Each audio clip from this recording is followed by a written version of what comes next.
Hello friends, சிறுகடிக்க ஆசை சீரியல்ல என்ன நடக்குதுன்னு பார்க்கலாம் வாங்க. வீடியோவை ஸ்கிப் பண்ணாம பாருங்க. சேனலை சப்ஸ்கிரைப் பண்ணிக்கோங்க. மறக்காம பெல் ஐகானையும் கிளிக் பண்ணிக்கோங்க. இப்போ நம்ம மனோஜ் வந்து ஒரு டாக்டர் கிட்ட போயிட்டு வந்திருப்பாங்க. அவங்க குழந்தை மாதிரி நீ இருக்கணும், குழந்தையா மாறினா மட்டும்தான் உனக்கு குழந்தை பிறக்கும் அப்படின்னு சொல்லிட்டு சொல்லியிருப்பாங்க. அதனால நடு வீட்டில் யானையை கட்டி, அதாவது ஊஞ்சல் மாதிரி கட்டி, அதில் உட்காந்துக்கிட்டு நம்ம ரோகிணி கிட்ட பால் கொண்டு வர சொல்லி அந்த புட்டியில் குடிக்கிறாங்க. அதுக்கப்புறம் நம்ம ரோகிணி இருந்துட்டு, "ஏங்க எதுக்காக இப்படி பண்ணிக்கிட்டு இருக்கீங்க? எனக்கு ரொம்ப அவமானமா இருக்கு" அப்படின்னு சொல்லவும், மனோஜ் இருந்துட்டு, "ரோகிணி இதில போய் என்ன அவமானப்படுறதுக்கு இருக்கு? மனோஜ் நீங்க பண்ணிக்கிட்டு இருக்கிறது ஒரு மாதிரி இருக்கு மனோஜ்" அப்படின்னு சொல்லவும், "ஐயோ ரோகிணி நமக்கு குழந்தை பொறக்கணுமா வேண்டாமா? உனக்கு குழந்தை பிடிக்குமா பிடிக்காதா?" அப்படின்னு சொல்லவும், "எனக்கு குழந்தையெல்லாம் பிடிக்கும் மனோஜ். அதுக்காக இப்படியெல்லாம் பண்ணிக்கிட்டு இருக்கிறதா நீ? ஏதோ தப்பான டாக்டர் கிட்ட போயிருக்கன்னு எனக்கு தோணுது. தயவு செஞ்சு நம்ம வீட்ல உள்ளவங்க வரத்துக்கு முன்னாடி ஃபர்ஸ்ட்டு இந்த ஊஞ்சல கழட்டி போடு" அப்படின்னு சொல்லிட்டு சொல்றாங்க. "அதெல்லாம் முடியாது ரோகிணி. நமக்கு எண்ணி 10 நாள்ல குழந்தை பொறக்கணும்" அப்படின்னு சொல்லவும், இங்க நம்ம ரோகிணி பயங்கரமா ஷாக் ஆகுறாங்க. "என்ன மனோஜ் பைத்தியம் மாதிரி பேசிக்கிட்டு இருக்க? அது எப்படி 10 நாள்ல குழந்தை பொறக்கும்?" அப்படின்னு சொல்லவும், "ஐயோ! அப்படி சொல்ல வரல. 5 நாள் இந்த மாதிரி அந்த டாக்டர் வந்து இருக்க சொல்லியிருக்காங்க. குழந்தை மாதிரி இருக்க சொல்லியிருக்காங்க. அதுக்கப்புறம் எண்ணி 5வது நாள்ல நீ பிரெக்னன்ட் ஆயிட்டன்ற நல்ல செய்திய எனக்கு சொல்லுவ ரோகிணி. இதுக்கப்புறம் நீ என்ன வந்து புருஷன் மாதிரி ட்ரீட் பண்ணாத. நான் ஒரு குழந்தை. இதுக்கப்புறம் நான் குழந்தையாவே மாறப்போறோம்" அப்படின்னு சொல்லிட்டு, குழந்தை என்னலாம் சேட்டை செய்யுமோ அதை எல்லாத்தையுமே பண்ணிக்கிட்டு இருக்காங்க. அந்த யானை அந்த ஊஞ்சல்ல உட்காந்துக்கிட்டு அந்த பால் வந்து புட்டியில ஊத்தி குடிச்சுக்கிட்டு இருக்காங்க. உடனே மனோஜ் "இறங்கு கீழே" அப்படின்னு சொல்லி சொல்லுவோம். "அம்மிம்மி" அப்படின்னு சொல்லிட்டு அழ ஆரம்பிச்சிடுறாங்க நம்ம மனோஜ். உடனே இங்கே நம்ம ரோகிணி இருந்துட்டு "என்னடா இது?" அப்படின்ற மாதிரி. அப்போ தான் இங்கே விஜயாவும் நம்ம விஜயோட ஹஸ்பண்டுமே அண்ணாமலையுமே வராங்க. எங்க மனோஜ் வந்து நடு வீட்டில் ஊஞ்சல் கட்டி அதுக்குள்ளே உட்காந்துக்கிட்டு பால் குடிக்கிறது தான் பார்க்குறாங்க. நம்ம விஜயாவுக்கு பயங்கரமாக ஷாக்கிங்காக இருக்குது. என்ன இது அப்படின்னு சொல்லிட்டு கண்ணெல்லாம் மொட்டை மொட்டையாக உருட்டி உருட்டி பார்க்குறாங்க. உடனே "ஏய் ரோகிணி என்னடி இது? என்னடி நடந்துக்கிட்டு இருக்க?" அப்படின்னு சொல்லி கேட்கவும், "ஆன்ட்டி எனக்குமே ஒன்றும் புரியல ஆன்ட்டி" அப்படின்னு சொல்லி சொல்கிறாங்க. என்னன்னு சொல்றியா? அவன் கண்டிப்பாக அவங்ககிட்ட எதுவாக இருந்தாலும் சொல்லியிருப்பான்ல அப்படின்னு சொல்லி பேசிக்கிட்டு இருக்க நேரத்தில் எங்கள் முத்து, மீனா, ஸ்ருதி, ரவின்னு சொல்லிட்டு எல்லாருமே வந்துடுறாங்க. எங்கள் ஸ்ருதி பார்த்துட்டு சிரிக்கிறாங்க. கீழே விழுந்து விழுந்து சிரிக்கிறாங்க. ரோகிணிக்கு ரொம்பவே அவமானமாக இருக்குது. உடனே எங்கள் விஜயா இருந்துட்டு, "ஏ ஸ்ருதி கொஞ்ச நேரம் சிரிக்காமல் இருக்கியா? இவன் எதுக்காக இப்படியெல்லாம் பண்ணிக்கிட்டு இருக்கான்?" அப்படின்னு சொல்லிட்டு கேட்கவும், "ஒரு நிமிஷம் இருங்க நான் கண்டுபிடிச்சி சொல்கிறேன்" அப்படின்னு சொல்லிட்டு நம்ம முத்து இருந்துட்டு, "டேய் என்னடா மனோஜ் இதெல்லாம் உனக்கே அசிங்கமாக தெரியல" அப்படின்னு சொல்லிட்டு சொல்லவும், மனோஜ் வந்து அதை எதுவுமே கண்டுக்காம அந்த பாலை மட்டும் குடிச்சிக்கிட்டு இருக்காங்க. "என்னடா நான் பேசிக்கிட்டே இருக்கேன், நீ பாட்டுக்கு குழந்த மாதிரியே பால் குடிச்சிக்கிட்டு இருக்க" அப்படின்னு சொல்லிட்டு அவங்க கையில் உள்ள அந்த பாட்டிலை வாங்குறாங்க. உடனே எங்க மனோஜ் பயங்கரமாக அழுக ஆரம்பிச்சிடுறாங்க. "டேய் என்னடா இது?" அப்படின்னு சொல்லிட்டு திரும்பவும் அவங்களுக்கு ஊட்டி விடவும், அதுக்கப்புறம் நம்ம மனோஜ் சைலண்ட்டாக இருக்காங்க. "என்ன இது?" அப்படின்னு சொல்லிட்டு திரும்பவும் அந்த பாட்டிலை பிடுங்குறாங்க. உடனே நம்ம மனோஜ் கீழே விழுந்துக்கிட்டு பயங்கரமாக அழுக ஆரம்பிச்சிடுறாங்க. உடனே இங்கே விஜயா இருந்துட்டு, "ஏங்க என்னங்க இதெல்லாம்? என்னங்க இது புது பழக்கம்? இந்த வீட்டில் ஒவ்வொரு நாளும் ஒவ்வொன்றும் புதுசு புதுசாக நடந்துக்கிட்டு இருக்குங்க" அப்படின்னு சொல்லிட்டு இங்கே விஜயா சொல்கிறாங்க. உடனே நம்ம முத்துவுமே "என்ன இந்த மனோஜ் பால் பாட்டிலை வாயில் வச்சா மட்டும் சைலண்ட்டாக இருக்கான், திரும்ப இடத்த அழுகுறான், என்னாச்சு ரோகிணி என்ன இதெல்லாம்?" அப்படின்னு சொல்லிட்டு கேட்கவும், உடனே இங்கே ரோகிணி சொல்கிறாங்க, அது ஏதோ மனோஜ் டாக்டர் கிட்ட போனாங்களாம். டாக்டர் கிட்ட போனதும் அவங்க குழந்தை பிறக்கணும் அப்படின்னா குழந்தையாவே மாறணும்னு சொல்லி சொன்னாங்களாம். அதனால் இப்படியெல்லாம் பண்ணிக்கிட்டு இருக்காரு. இதெல்லாம் இவருக்கே ஓவராக இருக்குன்னு சொல்லி சொன்னேன். அப்போ கூட அவர் கேட்கவே இல்லை. இப்படியெல்லாம் பண்ணிக்கிட்டு இருக்காரு. எப்படியும் 5 நாளைக்கு இவர் குழந்தையா தான் இருப்பார் போல அப்படின்னு சொல்லி சொல்கிறாங்க. உடனே ஸ்ருதி பயங்கரமாக சிரிக்கிறாங்க. "இது என்ன? இது புதுசாக இருக்கே. இதை நான் எங்கேயுமே கேள்விப்பட்டதில்ல. குழந்தையா மாறினா குழந்தை பிறந்துருமா? என்ன இதெல்லாம்?" அப்படின்னு சொல்லிட்டு பயங்கரமாக சிரிக்க ஆரம்பிச்சிடுறாங்க. அவங்களால சிரிப்பவே கண்ட்ரோல் பண்ணவே முடியல. எங்கள் விஜயாவுக்கு ரொம்பவே டென்ஷனாக இருக்குது. "ஏ ரோகிணிக்கு என்னடி இதெல்லாம்? நீ தான் இவனுக்கு இப்படியெல்லாம் சொல்லிக் கொடுத்தியா?" "ஆன்ட்டி நான் எதுக்காக சொல்லிக் கொடுக்க போகிறேன் ஆன்ட்டி" அப்படின்னு சொல்லி பேசிக்கிட்டு இருக்காங்க. அதுக்கப்புறம் நம்ம மனோஜ் வந்து குழந்தையாவே மாறிட்டாங்க. யார் என்ன சொன்னாலுமே அவங்க குழந்தையா மட்டும்தான் இருக்காங்க. நம்ம அ ம முத்து இருந்துட்டு, "டேய் மனோஜ் என்னடா உன் வாழ்க்கையில இன்னும் புது புதுசா ஏதாச்சும் சாதிப்ப அப்படின்னு பார்த்தா, டிகிரி வாங்கிட்டு இப்படி குழந்தை மாதிரி நடிச்சுக்கிட்டு இருக்கியேடா, இதெல்லாம் நல்லாவா இருக்கு?" அப்படின்னு சொல்லிட்டு பயங்கரமா சிரிக்க ஆரம்பிச்சுடுறாங்க. அதுக்கப்புறம் நம்ம ரோகிணிக்கு ஒரு கால் வருது. ரோகிணி வந்து யார் இது அப்படின்னு சொல்லி பார்க்குறப்ப தான் அந்த தினேஷ், தினேஷ் வந்து கால் பண்ணுறாங்க. "என்ன என்ன இவன் இந்த நேரத்துக்கு கால் பண்ணுறான் அப்படின்னு சொல்லிட்டு நம்ம ரோகிணி வந்து போயிட்டு கால் அட்டன் பண்ணி பேசுகிறாங்க. என்ன எதுக்காக இப்போ நீ கால் பண்ணியிருக்க அப்படின்னு சொல்லி கேட்குறாங்க. எதுக்காக பண்ணுவேன்னு உனக்கே தெரியாதா கல்யாணி? எனக்கு கொஞ்சம் பண தேவை இருக்குது, அதான் நீ கொடுத்தன்னா நல்லாயிருக்கும், அதுக்காக தான் பண்ணேன் அப்படின்னு சொல்லி சொல்கிறாங்க. என்ன நீ உனக்கு ஏதாவது பணம் தேவைப்பட்டுச்சு அப்படின்னா எனக்கு உடனே கால் அடிச்சிடுற, நான் என்ன பணம் காய்க்கிற மரமாக வச்சுக்கிட்டு இருக்கேன் நீ கேட்குறப்பெல்லாம் எடுத்து எடுத்து கொடுக்கறதுக்கு?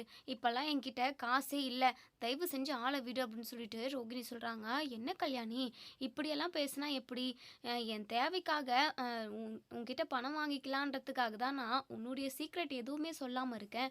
நீ என்னடானா என்கிட்ட பணம் இல்லைன்னு சொல்கிற, பணம் உன் கையில் இல்லைனாலுமே கடன் வாங்கி கொடு அப்படின்னு சொல்லவும், கடன் வாங்கினா ஏற்கனவே உங்களால் தான் நான் நிறைய கடன் வாங்கி வச்சுருக்கேன், ஆளாளுக்கு வந்து என்கிட்ட பணத்தை ஆட்டி போட்டுட்டு போகிறதுக்காகவே இருங்க, இங்கே பார் இந்த டைமெல்லாம் கண்டிப்பாக என்னால் கொடுக்கவே முடியாது அப்படின்னு சொல்லிட்டு ஃபோனை வச்சிடுறாங்க. இங்கே பிஏ தினேஷ் இருந்துட்டு என்ன இவ ஒரு வேளை அவகிட்ட பணம் இருக்காமல் இருக்கலாம், சரி இன்னும் கொஞ்ச நாள் கழித்து நம்ம கேட்கலாம் அப்படின்னு சொல்லிட்டு தினேஷுமே சைலண்ட் ஆகிடுறாங்க.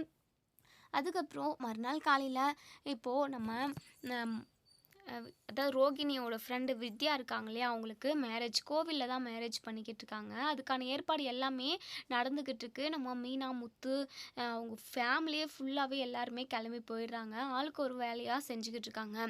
அப்போது நம்ம ரோகிணியுமே ரொம்பவே சந்தோஷமாக ஜாலியாக பேசி சிரிச்சுக்கிட்டு இருக்காங்க அவங்க ஃப்ரெண்டு மகேஸ்வரி கிட்ட. மகேஸ்வரி கிருஷ் நல்லா இருக்கான்ல, நீ அவனை பத்திரமா பார்த்துக்கிறல்ல அப்படின்னு சொல்லி கேட்கவும், இங்கே பாருடி நீ கவலையே படாத, கிருஷ் நல்லா தான் இருக்கான், இப்போல்லாம் அவ்வளோவா அடம் பிடிக்கிறதில்ல, அவன் பாட்டுக்கு சமத்தா இருக்காண்டி அப்படின்னு சொல்லி சொல்கிறாங்க. சரி மகேஸ்வரி, கிருஷை மட்டும் பத்திரமா பார்த்துக்கோ, அது மட்டும் எனக்கு போதும். சரியான டைம் கிடச்சிச்சு அப்படின்னா எல்லா விஷயத்தையும் மனோஜ் கிட்ட சொல்லிட்டு நான் கிருஷை என் கூடவே கூட்டிகிட்டு வந்துடுவேன். எப்படி அதெல்லாம் நடக்கிறது அப்படின்னு சொல்லி கேட்கவும், தெரியல, மனோஜுக்கு என் மேலே முழுமையாக நம்பிக்கை வரணும், நான் என்ன சொன்னாலும் மனோஜ் வந்து கேட்கணும், அந்த மாதிரி ஒரு சுச்சுவேஷனில் தான் இந்த விஷயத்தவே நான் வெளிக்கொண்டு வருவேன். அதுக்குள்ளவே நான் அவர்கிட்ட இந்த விஷயத்தெல்லாம் சொன்னேன் அப்படின்னா கண்டிப்பாக அவங்க அம்மா ஏதாவது சொல்லி மனோஜை அவங்க பக்கம்தான் இழுக்க பார்ப்பாங்க, அதுக்கப்புறம் என்னை வீட்டை விட்டே துரத்திடுவாங்க அப்படின்னு சொல்லிட்டு நம்ம ரோகிணி வந்து பேசிக்கிட்டு இருக்காங்க மகேஸ்வரி கிட்ட. அப்போது இங்கே நம்ம ரோகிணிக்கு முதல்ல ஒரு மேரேஜ் நடந்தது இல்லையா, அவங்க அதாவது அவங்க ஹஸ்பண்டோட ரிலேஷன் வந்து அங்கே வந்திருக்காங்க. அவங்க வந்து இங்கே ரோகிணியை பார்க்குறாங்க. இவங்களை எங்கேயோ பார்த்த மாதிரியே இருக்கே அப்படின்னு சொல்லிட்டு அவங்க பக்கத்தில் வந்திருக்காங்களே அவங்க கிட்ட சொல்லிக்கிட்டு இருக்காங்க. நம்ம ரோகிணியுமே அவங்கள பார்க்குறாங்க. இவங்கள பார்த்ததுமே ஐயோ இவங்களா அப்படின்னு சொல்லிட்டு ரொம்பவே பதட்டப்படுறாங்க, பயப்படுறாங்க. உடனே அந்த இடத்துல இருந்து பக்கமாக வந்துடுறாங்க மகேஸ்வரியை கூட்டிக்கிட்டு. இங்கே மகேஸ்வரி இருந்துட்டு என்ன ரோகிணி எதுக்காக நீ இவ்வளோ பதட்டமாக இப்படி இந்த சைடு என்னை தனியாக கூட்டிகிட்டு வர அப்படின்னு சொல்லி கேட்கவும், ஐயோ நான் மாட்டிக்கினேன், அவ்வளோதான் எல்லா உண்மையும் தெரிய போகுது அப்படின்னு சொல்லிட்டு ரொம்பவே பதட்டப்படுறாங்க, பயப்படுறாங்க. என்னாச்சுன்னு சொல்லிட்டு மகேஸ்வரி திரும்ப திரும்ப கேட்குறாங்க. எனக்கு முதல்ல கல்யாணம் நடந்துச்சுல்ல, என் ஹஸ்பண்ட் அவங்களோட ரிலேஷன் ஒருத்தவங்க இங்கே வித்யாவோட மேரேஜுக்கு வந்திருக்காங்க போல், அவங்க என்னை பார்த்துட்டாங்க, எனக்கு ரொம்ப பயமாக இருக்குது, அவங்களால எனக்கு மேரேஜ் ஆகிடுச்சுன்ற விஷயம் என் ஃபேமிலிக்கு தெரிஞ்சது அப்படின்னா அவ்வளோதான் என் சோலி முடிஞ்சது அப்படின்னு சொல்லிட்டு நம்ம ரோகிணி ரொம்பவே பதட்டப்படுறாங்க. மகேஸ்வரி இருந்துட்டு அப்படியெல்லாம் எதுவும் ஆகாது ரோகிணி, நீ கவலைப்படாத, நீ பயப்படாமல் இரு ஃபஸ்ட்டு அப்படின்னு சொல்லிட்டு சொல்கிறாங்க. இன்னொரு சைடு இங்கே நம்ம மீனா வந்து அவங்களால முடிஞ்ச எல்லா வேலையுமே செஞ்சுக்கிட்டு இருக்காங்க. அப்போது இங்கே நம்ம ரோகிணியோட வீட்டுக்காரோட ரிலேஷன் வந்து மீனா கிட்ட போய் பேசுகிறாங்க. இங்கே தான் கல்யாணி அவங்க ஒருத்தவங்க இருந்தாங்களே அவங்கள பார்த்தீங்களா அப்படின்னு சொல்லிட்டு கல்யாணின்ற பேரை சொல்லி கேட்குறாங்க. மீனாவுக்கு புரியல, என்ன யாருன்னு தெரியல, கல்யாணின்ற பேரில் இங்கே யாரும் இல்லைங்க, அப்படின்னு தெரிஞ்சவங்க யாரும் இல்லை அப்படின்ற மாதிரி சொல்கிறாங்க. ஒரு மீனா கிட்ட கொஞ்சம் நேரமாக பேசிக்கிட்டு இருக்காங்க. இப்போது அதை பார்த்த ரோகிணி இன்னுமே பதட்டப்படுறாங்க. மகேஸ்வரி அங்கே பார், அவங்க அந்த லேடி மீனா கிட்ட பேசிக்கிட்டு இருக்காங்க, என்னை பற்றின விஷயத்த ஏதாவது உளறிட போகிறாங்க, மீனாவை எங்கேயாவது ஏதாவது சொல்லி வெளியே அனுப்பிடு அப்படின்னு சொல்லிட்டு இங்கே மகேஸ்வரி கிட்ட சொல்லிக்கிட்டு இருக்காங்க. சரி ரோகிணி நீ கவலைப்படாமல் பயப்படாமல் இரு, நான் பார்த்துக்கிறேன் அப்படின்னு சொல்லிட்டு இங்கே மகேஸ்வரி வந்து இங்கே மீனா கிட்ட வராங்க. "மீனா அவங்கள அங்க கூப்பிடுறாங்க பாருங்க" அப்படின்னு சொல்லிட்டு அவங்கள ஏதோ ஒண்ணு சொல்லி வேற பக்கமா போக சொல்லிடுறாங்க. உடனே அங்க அவங்க அவங்க ரிலேஷன் இருந்துட்டு, "நீங்க கல்யாணிய பார்த்தீங்களா?" அப்படின்னு சொல்லிட்டு மகேஸ்வரி கிட்டயும் கேட்கவும், "கல்யாணின்ற பேர்ல இங்க யாருமே இல்ல." "இல்லைங்க நான் முன்ன பார்த்தேன்" அப்படின்னு சொல்றாங்க. "யாராவது நீங்க பார்த்துட்டு இப்படியெல்லாம் பேசிக்கிட்டு இருப்பீங்க. எங்க ரிலேஷன்ல யாருமே கல்யாணின்ற பேர்ல யாருமே இல்லைங்க" அப்படின்னு சொல்லிட்டு இங்க மகேஸ்வரி வந்து பொய் சொல்லி சமாளிக்கிறாங்க. அதுக்கப்புறம் நம்ம சரி அப்படின்னு சொல்லிட்டு அவங்களுமே போய் சைலண்ட்டாக சேர் மேலே உட்காந்துடுறாங்க. அதுக்கப்புறம் எங்க மகேஸ்வரி இருந்துட்டு, "ரோகிணி நீ பயப்படாத, நான் எல்லாமே சொல்லி சமாளிச்சிட்டேன்" அப்படின்னு சொல்லிட்டு சொல்கிறாங்க. அதுக்கப்புறம் நம்ம ரோகிணியை வந்து மனோஜ் கூப்பிட்றாங்க. "ஏன் ரோகிணி நீ இங்கே இருக்க?" அப்படின்னு சொல்லவும், "என்ன மனோஜ் இன்னைக்காவது நீ நல்லா மாறிட்டியா, குழந்தையா இருக்க மாட்டியா?" அப்படின்னு சொல்லி கேட்கவும், "என்ன பண்ணுறது, உன் ஃப்ரெண்டுக்கு கல்யாணம், அதனால தான் இன்னைக்கு மட்டும் தொடர்ந்து 5 நாள் திரும்பவும் என்னுடைய வேலையை ஸ்டார்ட் பண்ணிடுவேன். சரி அதை பற்றி ஏன் பேசிக்கிட்டு, நீ வா" அப்படின்னு சொல்லி கூட்டிகிட்டு போகிறாங்க. இப்போது மனோஜ் வந்து கையை பிடிச்சி கூட்டிகிட்டு போகிறத பார்த்தேன். அவங்க ஹஸ்பண்டோட ரிலேஷன் இருந்துட்டு, அவங்க கல்யாணி தான் அப்படின்னு சொல்லிட்டு வந்து பேச வராங்க. "கல்யாணி" அப்படின்னு சொல்லி கூப்பிட்றாங்க. உடனே ரோகிணி திருட்டு முழிக்கிறாங்க. "என்ன நீங்கள் என் பேரை கல்யாணின்னு சொல்லி கூப்பிட்றீங்க, என் பேர் கல்யாணி கிடையாது, ரோகிணி" அப்படின்னு சொல்லி சொல்கிறாங்க. உடனே நம்ம அதாவது அந்த ரிலேஷன் இருந்துட்டு, "இல்லை இல்லை நீ கல்யாணி தான், என் சொந்தக்கார பையனா தானே நீ கல்யாணம் பண்ணியிருந்த, ஏன் உனக்கு 2வது கல்யாணம் ஆயிடுச்சா? ஆமாம் உன் மகன் கிரிஷ் எங்கே இருக்கான்?" அப்படின்னு சொல்லி கேட்குறாங்க. இதை கேட்டதுமே நம்ம மனோஜ் பயங்கரமாக ஷாக் ஆகுறாங்க. என்ன கிரிஷ்ன்ற பேரை கரெக்டாக சொல்கிறாங்க, ரோகிணி இவங்க என்னென்னமோ சொல்லிக்கிட்டு இருக்காங்க, அப்போது உன்னுடைய உண்மையான பேர் கல்யாணியா அப்படின்னு சொல்லி கேட்கவும், "அதெல்லாம் இல்லை மனோஜ், இவங்க உளறிக்கிட்டு இருக்காங்க" அப்படின்னு சொல்லி சொல்கிறாங்க. இதை நம்ம ரோகிணியோட அம்மாவுமே அங்கே ஓரமாக நின்று பார்த்துக்கிட்டு இருக்காங்க. உடனே ரோகிணியோட அம்மாவுமே அங்கே வந்து நிற்கிறாங்க. இங்கே ரோகிணியோட அம்மாவை பார்த்ததுமே இங்கே மனோஜ் இருந்துட்டு, "நீங்கள் எப்படி இங்கே?" அப்படின்னு சொல்லிட்டு உடனே அந்த ரிலேஷன், அதாவது ரோகிணிக்கு ஹஸ்பண்டோட ரிலேஷன் வந்து இவங்க தான் கல்யாணியோட அம்மா, இவங்க அம்மா பொண்ணு அப்படின்னு சொல்லிட்டு சொல்கிறாங்க. இதை கேட்டதுமே எங்கள் மனோஜ் பயங்கரமாக ஷாக் ஆகுறாங்க. "என்ன கல்யாணி, என்ன ரோகிணி என்னென்னமோ சொல்லிக்கிட்டு இருக்காங்க, இவங்க தான் அவங்க அம்மாவா? இது கிறிஷோட பாட்டி தானே, கிறிஷு தான் இவங்களோட பொண்ணு அப்படின்னு சொல்லி இவங்களோட பையன் அப்படின்னு சொல்லி சொல்கிறாங்க. உடனே நம்ம ரோகிணி போச்சு முடிஞ்சு சோழி அப்படின்னு சொல்லிட்டு சொல்கிறாங்க. அதாவது மனசுக்குள்ளேயே நினைக்கிறாங்க. உடனே எங்கள் மனோஜுக்கு ஒன்றுமே புரியல, ஒரு மாதிரி குழம்பி போயிருக்கு. "நீங்கள் என்னங்க சொல்கிறீங்க? அப்போது ரோகிணியோட குழந்தை தான் கிறிஷா, கிறிஷோட பாட்டி இங்கே இருக்காங்க, அப்போது இவங்க தான் ரோகிணியோட அம்மாவா?" அப்படின்னு சொல்லிட்டு இங்கே நம்ம மனோஜ் வந்து கேட்குறாங்க. "ரோகிணி என்ன நடந்துக்கிட்டு இருக்கு?" அப்படின்னு சொல்லி கேட்குறாங்க. உடனே விஜயா வராங்க. விஜயாவுமே இந்த விஷயத்த எல்லாத்தையுமே தெரிஞ்சுக்கிறாங்க. ரோகிணிக்கு ரொம்பவே படபடன்னு வருது. போச்சு முடிஞ்சு, இனிமேல் நம்ம மனோஜ் கூட ஒன்று சேர்ந்து வாழவே முடியாது போல் அப்படின்னு சொல்லிட்டு எங்க பயங்கரமாக டென்ஷனில் இருக்காங்க ரோகிணி. எல்லாத்தையும் முடிச்சு விட்டாங்களே அப்படின்னு சொல்லிட்டு விஜயா இருந்துட்டு, "என்னடா மனோஜ் என்னடா?" அப்படின்னு சொல்லி கேட்கவும், "அம்மா ரோகிணிக்கு ஏற்கனவே ஒரு கல்யாணம் ஆயிடுச்சா அம்மா, அவளுக்கு குழந்தை இருக்கா, அந்த குழந்தை யாரு தெரியுமா, கிறிஷு தான்" அப்படின்னு சொல்லி சொல்கிறாங்க. இதை கேட்டதுமே இங்கே விஜயா பயங்கரமாக ஷாக் ஆகுறாங்க. "என்ன சொல்கிற மனோஜ்?" அப்படின்னு சொல்லிட்டு, "ஆமாம்மா இதோ இங்கே நிற்கிறாங்களே இந்த அம்மா தான் சொன்னாங்க" அப்படின்னு சொல்லி சொல்கிறாங்க. "கண்டிப்பா இருக்கலாம் மனோஜ். இவ அந்த மாதிரி பொண்ணு தான். நம்மக்கிட்ட எக்கச்சக்கமான பொய்ய சொல்லியிருக்கா. கிறிஷு தான் இவளோட பையனா? ரோகிணி, அப்போ உனக்கு ஏற்கனவே கல்யாணம் நடந்துருச்சா? நீ ஒரு குழந்தை பெத்தவளா? மனோஜ் உன் வாழ்க்கைய நாசம் பண்ணிட்டாடா. இவ எக்கச்சக்கமான பொய்ய சொல்லி நம்ம குடும்பத்தவே ஏமாத்தனான்னு நினச்சேன். ஆனால் இப்போ உன் வாழ்க்கையுமே சீரழிச்சிட்டா" அப்படின்னு சொல்லிட்டு இங்கே நம்ம விஜயா பயங்கரமாக சத்தம் போடுறாங்க கோவில்லே. எல்லாருமே கூட்டம் கூடிக்கிறாங்க. எங்கள் அண்ணாமலை இருந்துட்டு, "விஜயா எதுக்காக இப்படி சத்தம் போட்டு பேசிக்கிட்டு இருக்க? இங்கே எல்லாரும் வந்திருக்காங்கன்றது உனக்கு தெரியலையா?" அப்படின்னு சொல்லவும், "இங்கே பாருங்க அதை பற்றி எனக்கு கவலை இல்லை" அப்படின்னு சொல்லவும், "இங்கே பார் விஜயா எனக்கு கவலை இருக்குது. நம்ம நம்ம குடும்ப மானத்தை நீ சந்தி சிதிக்க வச்சுக்கிட்டு இருக்க. எதுவாக இருந்தாலும் வீட்டுக்கு போய் பேசி போவான்" அப்படின்னு சொல்லிட்டு எல்லாருமா வீட்டுக்கு போகிறாங்க. வீட்டுக்கு போனதுமே இங்கே நம்ம கிறிஷோட பாட்டியுமே கூட்டிகிட்டு போயிடுறாங்க. ஏன்னா விஜயா வந்து விட மாட்டாங்க. இப்போது கிறிஷோட பாட்டி தான் அதாவது நம்ம ரோகிணியோட அம்மான்ற விஷயமும் எல்லாருக்கும் தெரிஞ்சு போச்சு. எல்லாருமே பயங்கர அதிர்ச்சியில் தான் இருக்காங்க. அண்ணாமலை இருந்துட்டு இங்கே ரோகிணி கிட்ட கேட்குறாங்க, "என்னம்மா ரோகிணி, உன் விஷயத்தில் என்னெல்லாம் மர்மம் நடந்துக்கிட்டு இருக்குன்னு எங்களுக்கு ஒன்றுமே புரியல. ஒவ்வொரு டைமும் புது புதுசாக ஒரு விஷயம் நடந்துக்கிட்டே இருக்குது. பொய் சொன்னேன், அதை கூட ஓரளவுக்கு ஏற்றுக்கலாம். பொய் சொல்கிறது ரொம்ப தப்பு தான். இருந்தாலும் உன் விஷயத்தில் சொல்கிறேன், அதை கூட ஒரு விதமாக ஏற்றுக்கலாம். ஆனால் ஏற்கனவே கல்யாணம் நடந்து ஒரு குழந்தை இருக்குது, அதுவும் கிறிஷு தான் உன்னுடைய குழந்தை. கிறிஷு எத்தனை வருஷமாக இந்த வீட்டுக்கு வந்துட்டு போய்கிட்டு இருக்கான். முத்துவுமே அடிக்கடிக்கு கிறிஷை கூட்டிகிட்டு வருவான். அப்போ கூட ஒரு வார்த்தை நீ சொல்லவே இல்லைல்ல, எல்லாத்தையுமே மூடி மறைச்சிட்டு இருந்திருக்க, எதுக்காக நீ மூடி மறைக்கணும்? அது இல்லை அங்கிள் அப்படின்னு சொல்லிட்டு அழுதுகிட்டே பேச வராங்க. உடனே நம்ம விஜயா இருந்துட்டு நீ எதுவுமே பேச வேண்டாண்டி அப்படின்னு சொல்லிட்டு பயங்கரமாக அடிக்கிறாங்க. உடனே இங்கே நம்ம ரோகிணியோட அம்மா இருந்துட்டு மன்னிச்சிருங்கம்மா, அவள் பொய் சொல்லிட்டாதான், அவளை சின்ன வயசுலேயே அவளுக்கு பிடிக்காம நான் ஒரு கல்யாணத்தை அவளுக்கு பிடிக்காம ஒரு கல்யாணத்தை பண்ணி வச்சுட்டேன். அவன் வந்து சரியான குடிக்காரன். அதுக்கப்புறம் அவங்களுக்குள்ள நிறைய சண்டை போய்கிட்டே இருந்தது. அவங்க யாரும் 2 பேரும் ஒன்றாவே சேர்ந்து வாழலை. அதுக்கப்புறம் அவன் இறந்து போயிட்டான். கிறிஷ்ன்ற ஒரு அதாவது கிறிஷ் பிறந்ததுக்கப்புறம் அவங்க வீட்டுக்காரர் இறந்து போயிட்டாரு. அதுக்கப்புறம் இவங்க 2 பேரும் தனியாயிட்டாங்க. மனோஜை பார்த்ததுலேருந்து இவங்க அதாவது ரோகிணியும் மனோஜும் லவ் பண்ண ஆரம்பித்தாங்க.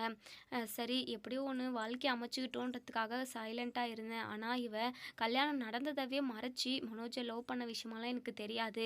அவளை மன்னிச்சு ஏற்றுக்கோங்க, அவளுக்கு ஒரு வாழ்க்கை பிச்சை கொடுங்க அப்படின்னு சொல்லிட்டு நம்ம கிறிஷோட பாட்டி வந்து கேட்குறாங்க. இங்கே விஜயா பயங்கரமாக கத்துறாங்க. என்ன எல்லாருமா சேர்ந்து நாடகம் நடிச்சுக்கிட்டு இருக்கீங்களா? எவனுக்கோ கழுத்தை நீட்டிட்டு எவனுக்கோ ஒரு குழந்தைய பெற்று கொடுத்துட்டு இவ வந்திருக்கா. இந்த விஷயத்த கூட மறைச்சிட்டு என் புள்ள வாழ்க்கையவே சீரழிச்சிருக்கா. இவ எவ்வளோ பெரிய ஃப்ராடாக இருப்பான். இவ என் புள்ள கூட ஒன்று சேர்ந்து வாழவே கூடாது. என் மவனுக்கு நான் எத்தனை கல்யாணம் வேணாலும் பண்ணுவேன். ராசா மாதிரி இருக்கான். ஒரு நிமிஷம் கூட இந்த ரோகிணி இந்த வீட்டில் இருக்கவே கூடாது. ஒழுங்கு மரியாதையை வெளியே போடி நாய் அப்படின்னு சொல்லிட்டு கழுத்தை பிடிச்சி வெளியே தள்ளுறாங்க. இங்கே ரோகிணி பயங்கரமாக அழுகுறாங்க. ப்ளீஸ் ஆண்டி, என்னை மன்னிச்சிருங்க ஆண்டி. நான் மனோஜ் கூட ஒன்று சேர்ந்து வாழணுன்றதுக்காக தான் எவ்வளவோ கஷ்டத்தை நான் அனுபவித்தேன். தயவு செஞ்சு என்னை மனோஜ்கிட்டேருந்து பிரிச்சுடாதீங்க ஆண்டி, ப்ளீஸ் ஆண்டி அப்படின்னு சொல்லிட்டு அழுகுறாங்க. உடனே மனோஜ் இருந்துட்டு, ஏய் இங்கே பாருடி, இந்த விஷயத்தில் என் அம்மா என்ன பேசினாலும் கரெக்டுன்னு தான் நான் சொல்லுவேன். எல்லா விஷயத்துலையுமே என் அம்மா கரெக்டாக தான் பேசுவாங்க. ஆனால் நான் சைலண்ட்டாக தான் இருப்பேன். ஆனால் நீ எவ்வளோ பெரிய விஷயத்த மறைச்சிருக்க, என்னையே ஏமாத்திருக்க. யார் கூடயோ கல்யாணம் ஆகி உனக்கு ஒரு குழந்தை, அதுவும் கிறிஷ் இவன் இருக்கான். ஏதோ பணக்கார ஃபேமிலி அது இதுன்னு என்னென்னவோ போய் சொன்னேன். இப்போது உன் வாழ்க்கையில் நடந்த எல்லா விஷயத்தையும் என்கிட்ட மறைச்சி என்னை முட்டாளாக்கியிருக்க அப்படின்னு சொல்லிட்டு இங்கே மனோஜ் சொல்கிறாங்க. இனிமேல் என்னால் ஒரு நிமிஷம் கூட உன் கூட ஒன்று சேர்ந்து வாழ முடியாது ரோகிணி அப்படின்னு சொல்லிடுறாங்க. இங்கே ரோகிணி பயங்கரமாக அழுகுறாங்க. உடனே முத்து இருந்துட்டு, டே மனோஜி, நீ எல்லாரையும் ஏமாற்றிக்கிட்டு இருக்க, உன்னை இந்த பார்லரம்மா ஏமாற்றிக்கிட்டு இருக்கு. எவ்வளோ பொய், எவ்வளோ பித்தலாட்டம், இந்த மாதிரி ஒரு பொய்யே நான் எங்கேயுமே பார்த்ததில்ல அப்படின்னு சொல்லிட்டு முத்து வந்து சொல்கிறாங்க. உடனே மனோஜ் இருந்துட்டு, டே முத்து, தயவு செஞ்சு இந்த விஷயத்தில் நீ சைலண்ட்டாக இருடா. ஏற்கனவே நான் நொந்து போயிருக்கேன்.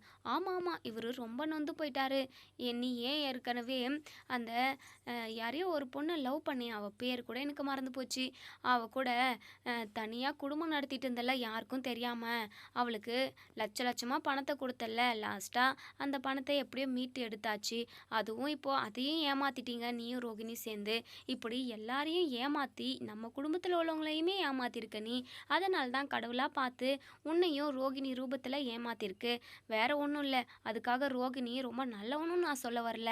என்னதான் இருந்தாலும் அவங்க பண்ணது ரொம்ப ரொம்ப தப்பு தான். பார்லர் அம்மா இவ்வளோ பெரிய கேடியாக இருக்குன்னு சொல்லிட்டு நான் கொஞ்சம் கூட எதிர்பார்க்கல. கேடின்னு எனக்கு தெரியும், ஆனால் கேடிக்கே கேடி இந்த பார்லர் அம்மா அப்படின்னு சொல்லிட்டு நம்ம முத்து சொல்கிறாங்க. உடனே இங்கே நம்ம ரோகிணி இருந்துட்டு நம்ம விஜயா காலில் விழுறாங்க. தயவு செஞ்சு என்னை மன்னிச்சு ஏற்றுக்கோங்க. என்னுடைய சுச்சுவேஷன் அப்படி ஆண்டி, ப்ளீஸ் ஆண்டி, என்னால் சொல்ல முடியாத சுச்சுவேஷன். அதாவது கரெக்டான அதுக்கு டைம் வரட்டும்னு சொல்லிட்டு தான் நான் வெயிட் பண்ணிக்கிட்டு இருந்தேன். நீ டைம்னு சொல்லி சொல்கிறதெல்லாம் சும்மா. எப்பயாச்சும் மாட்டுவோம் அப்போ சொல்லலான்னு சொல்லிட்டு நினச்சிக்கிட்டு இருந்திருப்ப. இல்லைன்னா கடைசி வரைக்கும் என் பையனையும் என்னையும் ஏமாற்றிட்டு ஜாலியாக உன் வாழ்க்கையை என்ஜாய் பண்ணி வாழ்ந்துக்கிட்டு இருந்திருப்ப. அதானே? நீ நினைக்கிறதெல்லாம் இனிமேல் நடக்காதுமா. ஒழுங்காக இந்த வீட்டை விட்டு கிளம்பிடு அப்படின்னு சொல்லிட்டு ரோகிணியோட ரூமில் இருந்த அவங்க ட்ரெஸ் எல்லாத்தையுமே கொண்டு வந்து அவங்க முகத்திலேயே விசிறி அடிக்கிறாங்க. இங்கே ரோகிணியோட அம்மா இருந்துட்டு, எல்லாருக்கும் தயவு செஞ்சு நான் எல்லாருக்கிட்டேயும் மன்னிப்பு கேட்டுக்கிறேன். என் பொண்ணு பண்ணினது ரொம்ப பெரிய தப்பு தான். அதுக்காக அவள் வாழ்க்கையை நாசம் பண்ணிடாதீங்க ப்ளீஸுங்க. தயவு செஞ்சு என் பொண்ணை ஏற்றுக்கோங்க அப்படின்னு சொல்லிட்டு இங்கே அண்ணாமலை காலில் விழுறாங்க. அண்ணாமலை இருந்துட்டு, இருமா, என் காலால் எதுக்காக விழுறேன்? தப்பு பண்ணது உங்கள் பொண்ணு பண்ண தப்புக்கு தகுந்த தண்டனையாக கொடுக்கணும். அதுக்காக மனோஜை விட்டெல்லாம் பிரிக்க நான் விட மாட்டேன் அப்படின்னு சொல்லவும், ஏங்க மனோஜ் விஷயத்தில் நீங்கள் தலையிடவே கூடாதுங்க அப்படின்னு சொல்லிட்டு விஜயா பத்திரகாளி மாதிரி பேசுகிறாங்க. அவனுக்கு கண்டிப்பாக நான் வேற ஒரு கல்யாணம் பண்ணி வைக்க தான் போகிறேன். ரோகிணி இனிமேல் இந்த வீட்டில் இருக்கவே கூடாது. அவள் பேரை சொல்கிறதுக்கு கூட எனக்கு அருவருப்பாக இருக்குது. சி அப்படின்னு சொல்லிட்டு ரொம்பவே அவமானப்படுத்தி பேசுகிறாங்க. இதோட இந்த ரிவ்யூ முடியுது. இதுக்கப்புறம் என்ன நடக்குது சொல்லி வெயிட் பண்ணி பார்ப்போம் ஃப்ரெண்ட்ஸ். மனோஜை விட்டு நம்ம ரோகிணி போயிடுவாங்களா? இல்லை அண்ணாமலை எப்படியாவது அந்த அதாவது ரோகிணி பண்ணதெல்லாம் தப்பு தான், அவங்களுக்கு ஒரு ஏதாவது சின்னதாக தண்டனை கொடுத்துட்டு மனோஜையும் நம்ம ரோகிணியையும் சேர்த்து வைப்பாங்களா? இல்லை இதுக்கு விஜயா என்ன சொல்ல போகிறாங்க? கண்டிப்பாக விஜயா வந்து ரோகிணியை வீட்டை விட்டு வெளியே போக சொல்லிட்டாங்க. ஆனால் ரோகிணி கண்டிப்பாக போக மாட்டாங்க.